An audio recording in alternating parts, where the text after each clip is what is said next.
یاسه خوشترین راحت یاد Zahra can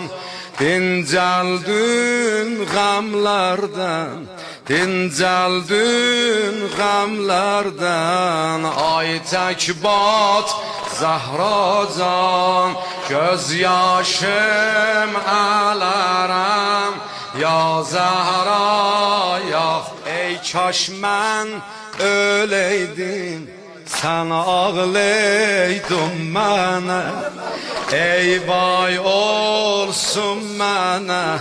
ağlıram mən sənə qulaq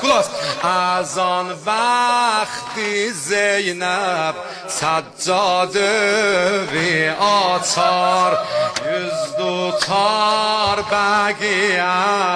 səslənər ay nənə Hasan ağlayanda در و دیوار ağlar gözyaşı axanda göydə quşlar ağlar Həsəni de ağlayanda göylər ağlar amma Hüseynə nə de Hüseynin soruşma əhvalin Zəhra can vay nənə deyəndə qanlı mismar ağlar